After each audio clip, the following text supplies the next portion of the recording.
The Giant Killers by Conway Fitzgerald. Chapter 9. Eric, the regent of Torbana, was dead. His lifeless, bloodied body resembled the city he was charged with governing. The broken city smoldered within its walls. It was now completely lawless. Quell had amassed an army of over 1,000 armored zealots just outside the city's limits. But rather than move forward and take Torbana burning, he relished in its slow self-destruction.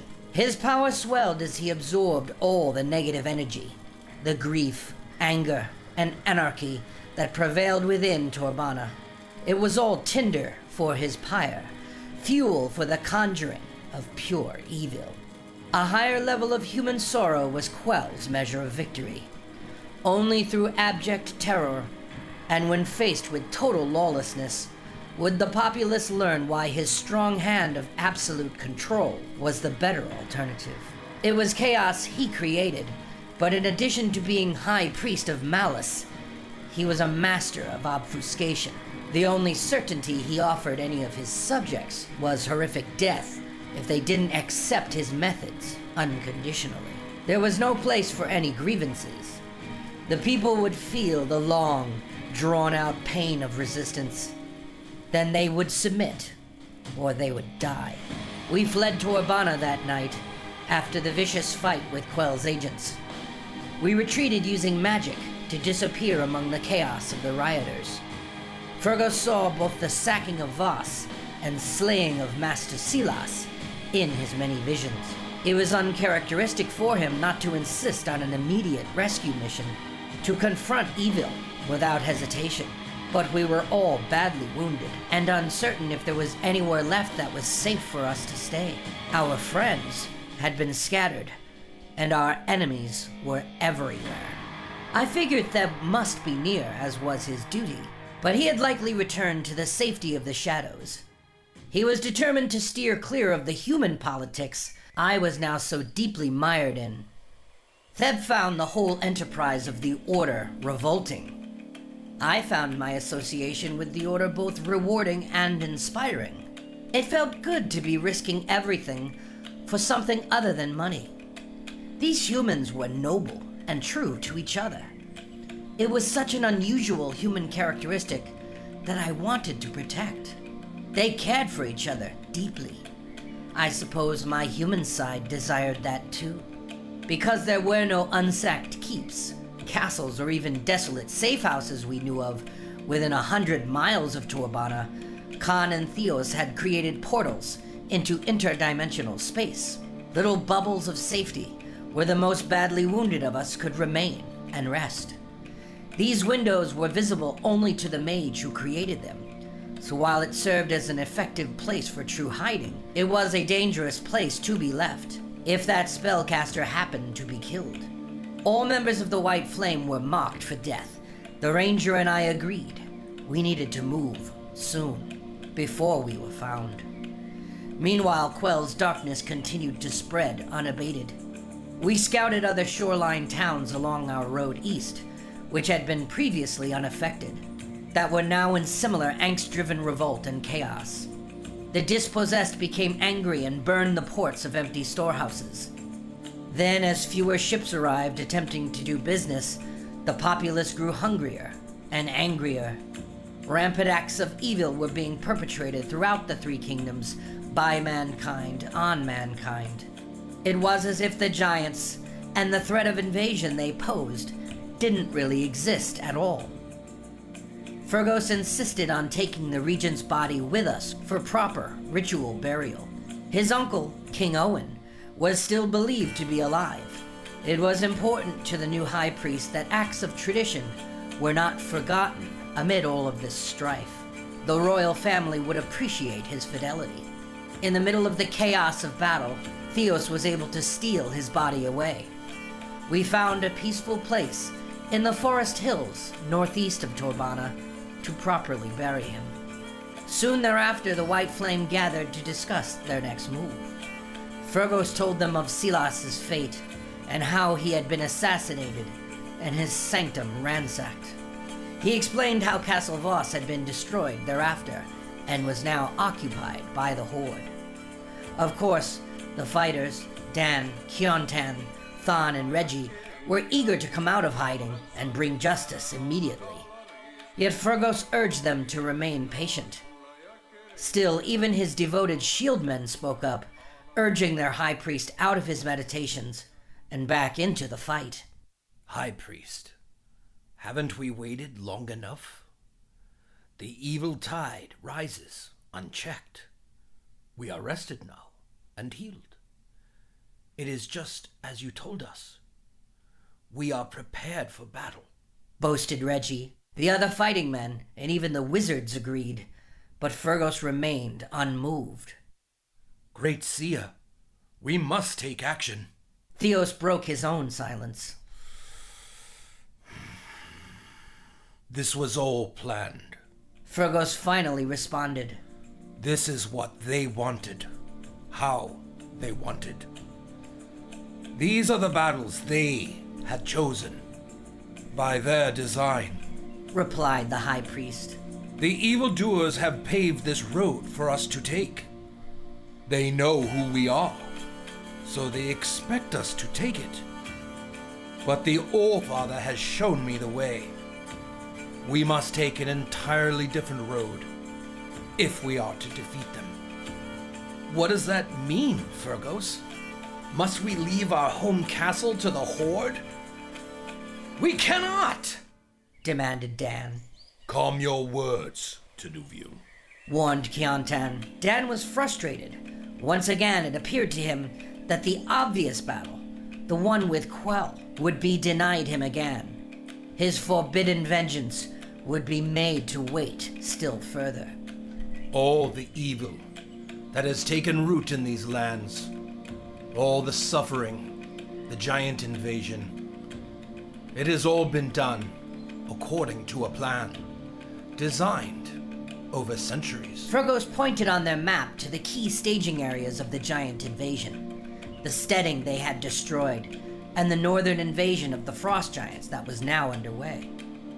This horde has grown over many years. But the growth of Quell's temple and his army, it has emerged so quickly from nothing. It is now the strongest standing army on the western continent. And yet, the Horde totally ignores him and his expanding lands. Clearly they are allied in some way. But if this attack was planned out over centuries, then you're suggesting that Quell is not the mastermind, Khan deduced. This chaos and the invasion of the Horde, it was planned, certainly. Yet Quell and his mushrooming flock, even for these ancient ones, that must have been totally unexpected. High Priest, who are these ancient ones you speak of? Asked Thon. Dark elves, I said. All eyes immediately turned to me. You know about this? Dan asked, surprised. So this is all the work of those dark elves you spoke of before? Asked Thon. I looked at Fergos, who welcomed my input. Well, what I do know of them seems to match the High Priest's description. They scheme constantly, but they make their plans over centuries, not years. Well then, where are these dark elves? Where do they hide? Demanded Kiontan. Tell us where they are, red-haired elf, so we can face them and destroy them. We could end all of this. His hulking frame approached a bit too close for comfort, causing me to take a few steps back. I don't know where they are, other than beneath and behind. I don't know much more. I know only of my own origins, that I am a mistake, caused by the treachery of the Dark Elves. I was meant to be something more than I am, a queen and leader of elves, not a thief and recluse. Is that why the druids and that gray elf follows you? Asked Khan. You are their queen? I am definitely not their queen. Like I said, I am a mistake. Ah, a reluctant queen. Khan deciphered. Do you know where these dark elves tend to gather? Asked Theos. Can you lead us there? Perhaps we could capture one. No, I do not. So, no, I cannot. The group was disappointed. I figured I should offer them something to keep my purpose with them relevant. I didn't want to jeopardize my access to Dan again. But I can investigate for you. Perhaps it's time for me to assume a new role. For the first time in my long life, I truly felt like both an elf and a human, with a purpose for each. I appealed to Fergos. That is wise, Earmine. Return to your kinfolk. Gather information and allies, if you can. Tell them what we suspect. See if the Woodlanders agree, and if they have any of the answers we seek. Fergos smiled at me. I was all right with him and Dan using my name. The others were told repeatedly not to get accustomed to referring to me as anything other than Red or simply Elf, for fear of blowing my cover. This continued to make the others suspicious of me, but Fergos could see to my soul, so with his blessings, their fears were allayed. While she goes, must we remain idle and continue to hide here? Asked Dan. No, we will go on the attack, but it will be at a time and place of our choosing. We will seek out areas of weakness, as we did with the hill giants. We will strike back and then move. We will learn what we can from our enemies along the way. And with the help of the All-Father, our path to victory will reveal itself. Fergos spoke with certainty and ordered the group in keeping with his status. Dan, you will go with Thon, back north, on the road to Vosse. There you will encounter Ivan of Tonderland, king of the Northern Realms. He has already mobilized his army on a giant-killing mission, and you both will find good company with him in that effort. Dan and Thon seemed very happy to hear that. I would have volunteered to join them had Fergos not already ordered me elsewhere. It was then I realized that I was now, unofficially, part of their group. Khan and Theos must go east to locate King Owen and Ramthar. Before you do, return to the sanctum of your elder high mage in Chelpachare for further study. Learn what you can about these evildoers. Advance your magic at the great library there. What will you do? Where must we quest next, High Priest? Asked Reggie. We will travel southwest, towards Alinor, and begin undoing Quell's evil. Fergos said confidently. I should be with you, Dan interjected. Despite his eagerness to go after the frost giants, he would clearly rather remain south and have the long-awaited showdown with his arch-rival. No, Dan. Quell will only feed on your anger and prey on your desire for vengeance. The mighty hand of the All-Father guides us. You must do as I command. Ivan can teach both you and Thon much. These are lessons you will need to learn for the great battle ahead. Ivan is considered the greatest giant slayer of all the North, and he's a trusted friend. You both need a new High Lord for training. He awaits you. But Quell and Galglados, there are so many who follow them. Dan was concerned. Their power is but illusion. They will focus on stamping out the light we bring. But like a moth to the flame, they will chase after us, and the fear they trust will turn on them. Within the light of the All-Father, all things that are true shall become revealed. Quell's shallow darkness will vanish in the light of faith we will bring. He smiled.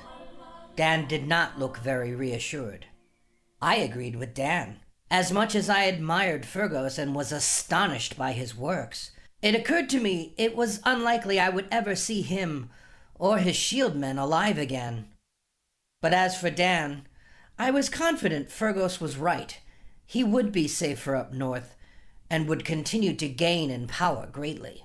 I tried to spend the remainder of my time there with him, trying to convince him to let me come along with him and Thon. Our friendship was now not only rekindled, but once again we were part of the same team. It felt good. But after Dan and Thon left, and the rest of our group separated, I found myself alone in the woods once again. But that loneliness was short-lived. "Where have you been?" I asked Theb as his shadowy cloak approached my camp. When he showed his gray face, I smiled. But he did not. "Dan told me that you appeared in Torbana, at the Grey Griffin. He said you warned him and fought beside him. He told me to tell you, thanks." Theb was unimpressed. "I should have let him die. Then this nightmare would finally be rid of us.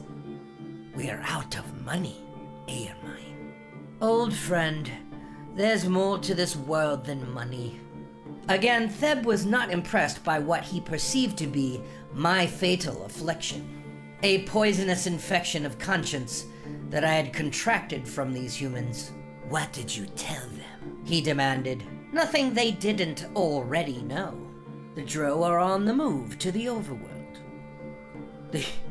The humans want to know where to find them." I smiled at the naivety. Theb scoffed. "They will find nothing but certain death.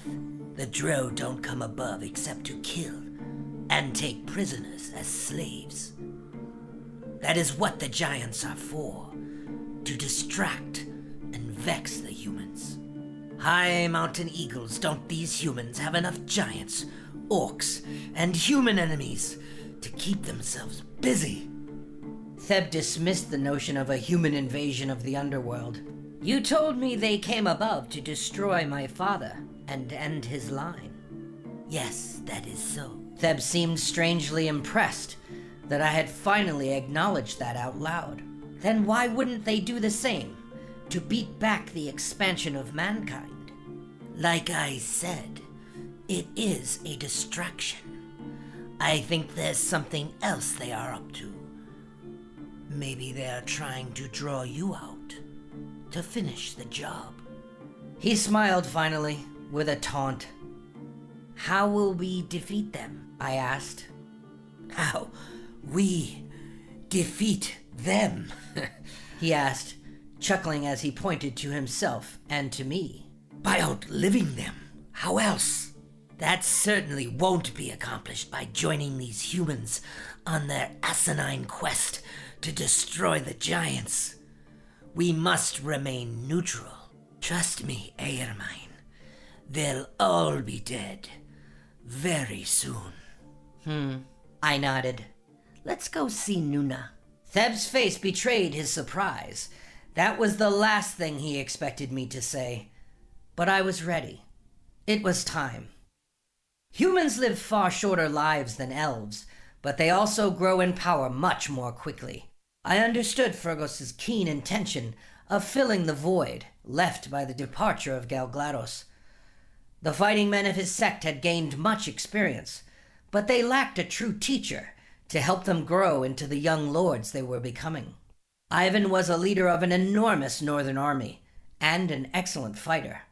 He was the perfect mentor for Dan and Thon.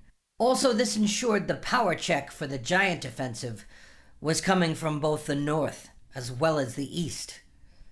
Fergos also assessed that Khan and Theos needed time to study their craft, with an archmage in Silas' absence. The choice he made to couple the mission east, to find King Owen and Ramthar's army, while also giving them an opportunity to learn under Khan's old master, was also well designed.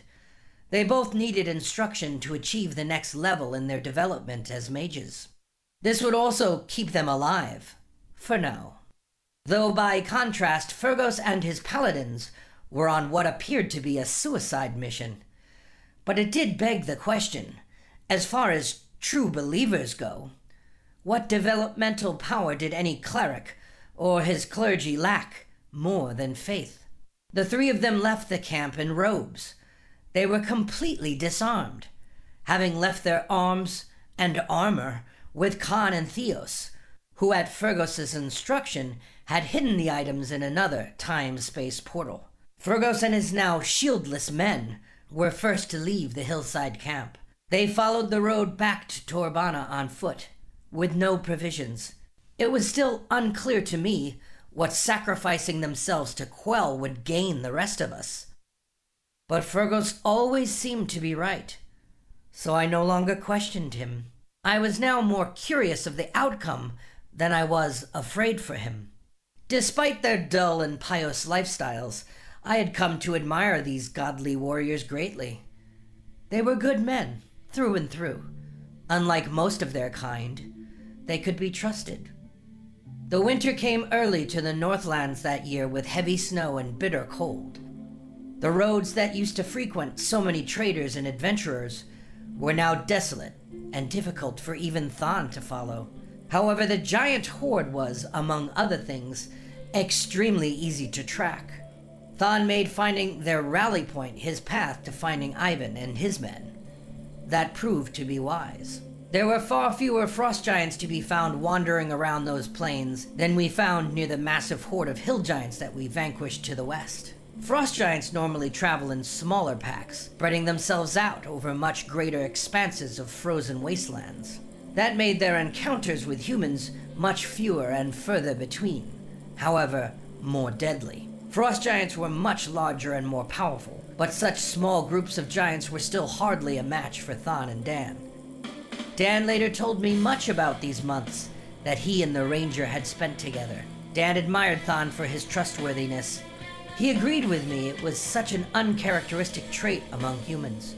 Most humans had practically no compunction to speak the truth. Thon also afforded Dan the most room to be himself, and allowed him to speak his mind freely, something the paladins and mages tended to suppress. Dan offered a different point of view, a warrior's view, which Thon found refreshing. Where Dan saw individualism as strength, the others saw it as a vice. But Thon only saw what he saw. He was less to judge on anything other than a man's actions and the results they brought. Dan was a good fighter and a good friend. His results were obvious. All the horses, packs, and rations had been lost at Torbana. Therefore, it took 2 weeks of continuous marching on foot through the punishing cold and snow until they reached the outskirts of the small keep of Edgehurst. It was once a pivotal road junction that served many nations that sought out Western wealth through trade. But the keep and the surrounding villages were silent. The obvious tracks of frost giants and their direwolves were fresh in the ground, as were the bodies of the dead villagers they had surprised and ransacked. When the duo reached the keep, they noticed the drawbridge was still up, but the river moat that encircled the keep appeared to be frozen over. A wall to the far side of the structure had been breached. There was still smoke billowing from within. Thon made his way to the edge of the moat with Dan right behind him. Thon kicked the moat with his foot, and it appeared to be frozen over quite solidly. Thon then slinked across the moat with a few silent strides and made his way through the breach in the keep's outer wall. He looked in, surveyed the area, then waved Dan over. Thon moved into the keep as Dan crossed the frozen moat, slowly and cautiously. The ice began to crack beneath his feet. Then, like a bolt of lightning, a frost giant broke out from underneath the icy moat beside him, shouting something deep and foreboding at him in its giant tongue. Before Dan could get into a true defensive fighting position, he slipped on the now cracked and wet ice beneath his feet. The icy surface was made even more slippery with the water rushing over it. As Dan struggled to get back on his feet, the massive giant flung a huge chunk of ice at him. It struck Dan squarely on the back and flung him forward into a hole in the ice. Dan grasped the edge of the ice, but the weight of his armored body dragged him into the stinging cold water below. He had dropped his trusty longsword and removed his helmet in a desperate effort to swim back up to the surface. But his strength could not help him. As hard as he struggled to swim, he was sinking down further. As he descended, the icy water shocked his body, and the air in his lungs grew fainter. Not this way, he prayed to his god. Frost giants are very powerful, but they are not known for their tact or intelligence. The moat guard was determined to retrieve Dan, and then bite and club him to death, rather than leave well enough alone and let him drown. While Thon was fighting off a couple of large white wolves that had discovered him, the giant in the moat reached below and grabbed Dan's tremoring body. As he was pulled away from the icy water, Dan gasped a breath of life. He regained consciousness and realized he was heading towards the mouth of the giant, whose mangled teeth laughed and prepared to bite his head off. Dan reached out at the last moment and grabbed the giant's thick white beard. He then pulled his beard towards him, flinging out his leg with a vicious kick to the giant's neck. The mighty giant was stunned by the force of the kick and dropped Dan, who plummeted to the icy ground. The giant roared and charged at him again. Dan reached for his sidearm, the short sword he wore on his leg, and rolled instinctively towards the giant as it approached. Dan then came down out of his roll and plunged the short sword into the giant's foot. Then, with a burst of speed and strength, he thrust his body into the mighty giant's chest, forcing him back, crashing into the moat's icy waters. Dan had a few seconds and managed to make his way up to the keep's edge to the hole in the wall where Thon had entered. He did not see Thon, but did see a few slain wargs. Dan was now completely unarmed, and the angry giant he had tackled into the moat was pursuing right behind him. Dan stumbled through the obstacles created by the broken stone wall, just as the giant guarding the moat burst through the broken wall after him. It swatted at him furiously, hurling more chunks of ice. Fortunately, there was a small arsenal of polearms by one of the ramparts, with a couple of long spears to choose from. By the time Dan managed to pull one from the rack, the giant was already on top of him. The frost giant held a chunk of the broken stone wall that it used as a boulder to smash him with. Dan wasn't the most dexterous fighter, but managed to evade the impact. The rock shards shattered all around him, causing his already frozen fingers to bleed. The giant closed in, and Dan thrust the spear into its enormous belly. The giant lurched, eyeing him furiously, as if the point had no effect. It then grabbed the spear. Its size, strength, and pure rage surprised Dan.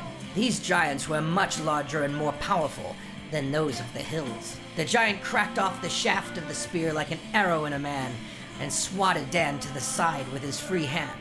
Then it used the cracked spear as a switch and swatted at him furiously until Thon appeared and dropped him with several shots to the knees.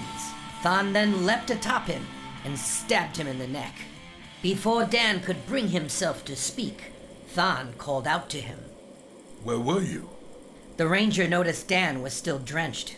This one was hiding in the moat. I lost my sword, my shield, and my helmet. Oh, the chief's ear is in the moat? Yeah.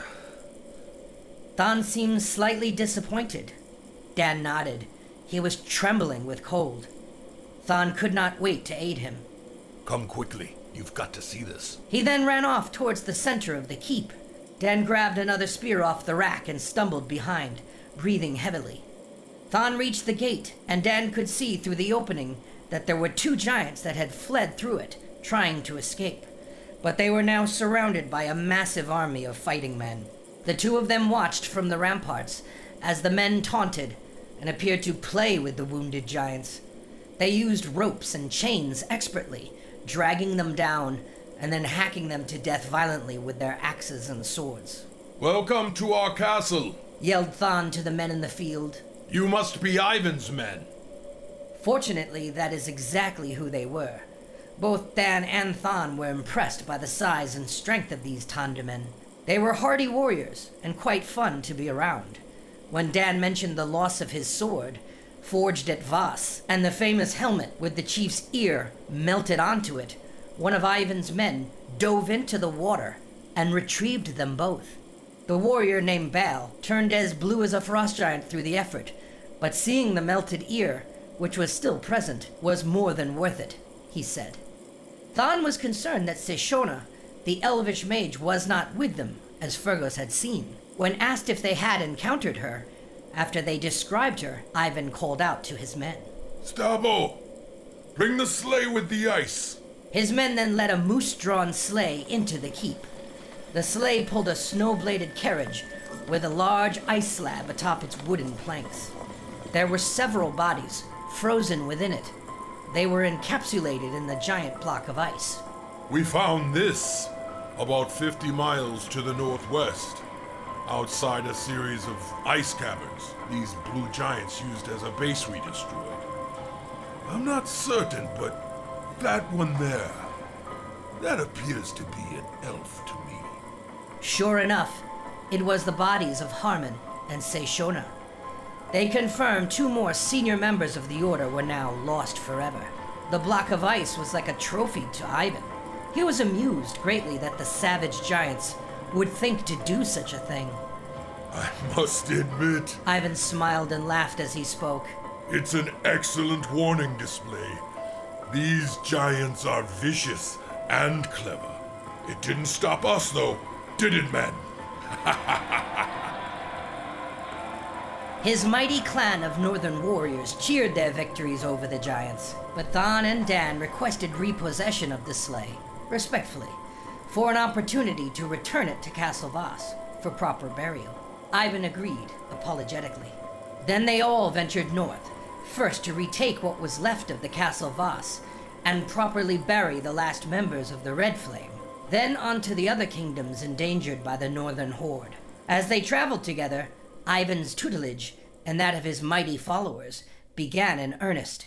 Both Dan and Thon learned much about dealing with the greater giants, the frost giants, as well as the fire giants. Many stories were told. The men drank and sang loudly. It was refreshing for Dan to be near such fearless merriment again. By contrast, it was an excruciatingly silent and tense wait in the thick woods outside the gates of the druid's lair of Tel Suma. The location of this place was so secret, Theb wasn't sure if he'd be killed for leading me here, but I insisted, and since it was in the opposite direction of the humans, Theb finally agreed. The druidic guard brought a basket carriage from out of a thicket of woods. We were ordered in. It was then draped with tapestries to prevent us from seeing where they took us. They took a needlessly circuitous route, but we eventually were deposited just outside the throne room of the reigning high priestess. The hall was a half-moon-shaped semicircle inside a massive collection of trees. Their limbs contoured magnificently to create the massive hall and wooded dais where Nuna waited patiently as we exited the carriage. "What brings the reluctant restorer here?" asked Nuna with palpable disdain. "Do you require me to burn down another house filled with wretched giants for you?" I ignored her comment as I looked around at the ancient organic architecture, trying to imagine my own father ruling over such a place. "I am here because I want to know why the Drow are helping them. Why would the Dark Elves work with the giants and pick a fight with the humans, one they could not possibly win?